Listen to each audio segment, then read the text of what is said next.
ఖరీఫ్లో సకాలంలో వర్షాలు పడకపోవడంతో ఎలాగోలా బోర్లపై ఆధారపడి పంటలు సాగు చేసిన రైతాంగానికి నిరాశ మిగిలింది. బోరుబావులను నమ్ముకుని నాట్లు వేసిన రైతులు వేళ్లపాళాలని విద్యుత్ కోతలతో దిక్కుతోచని స్థితిలో పడ్డారు.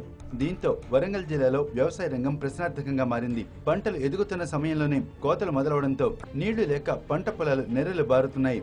ఇక జిల్లాలోని జఫర్గఢ్ మండలం ఓబులాపూర్ గ్రామంలో 250 ఎకరాలలో వరి పంటను సాగు చేస్తున్నారు. ఇందులో సుమారు 150 ఎకరాలలోని పంట నీరు లేక పూర్తిగా బీటలు బారడంతో రైతన్నలు తలలు పట్టుకుంటున్నారు. ఇక వేళపాళాలని కరెంటు కోతలతో రైతులు అల్లాడిపోతున్నారు. బోర్లే ఆధారంగా పంటలను సాగు చేసిన రైతులకు కరెంటు కోతలు శాపంగా మారాయి.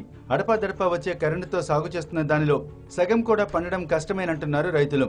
ఇదే విషయమై విద్యుత్ అధికారులను అడిగితే తాము చేసేదేమీ లేదంటూ చేతులెత్తేస్తున్నారని రైతులు ఆవేదన వ్యక్తం చేస్తున్నారు. నేను 12 ఎకరాలు పొలం వేసిన, నాకు 1,20,000 పెట్టుబడి అయింది. ఇప్పుడు 3 ఎకరాలు తప్పలేదు, 9 ఎకరాలు మొత్తం లేకుండా ఎండిపోయి. మాకైతే కరెంటు గురించి మాత్రం అయితే అప్పుడు నాటు వేసినాం, 4 ఎకరాలు తరి వేసినాం, నాటు పెట్టాం. మాత్రం నాటు పెట్టాక ఇప్పుడు కరెంట్ అసలే వస్తలేదు. మా ఇబ్బంది మాత్రం మాకైతే అది ఆ 4 ఎకరాలు మాత్రం అయితే మాకు ఎండిపోయే పరిస్థితి అవ్వబడుతుంది. మేము మాత్రం అయితే ఇక గుడ్లకు పశువులకు మాకు సుత ఏది లేకుండా అయితేనే మేము ఆత్మహత్య చేసుకునే రోజు వచ్చింది సార్ మాకు. ఇక కరెంటు ఎప్పుడు వస్తుందో తెలియక రైతులు రాత్రిళ్లు సైతం పొలాల్లోనే జాగారం చేయాల్సిన దుస్థితి ఏర్పడింది. అప్పుడప్పుడు వచ్చిపోయే కరెంటు వల్ల కనీసం ఒక్క మడి కూడా సరిగా తడవడం లేదని రైతులు వాపోతున్నారు. పంటల పెట్టుబడి కోసం లక్షల రూపాయలు అప్పు చేశామని ఇప్పుడు పంట పొలాలు ఎండిపోతుండటంతో ఆత్మహత్యలే శరణ్యమంటున్నారు రైతులు.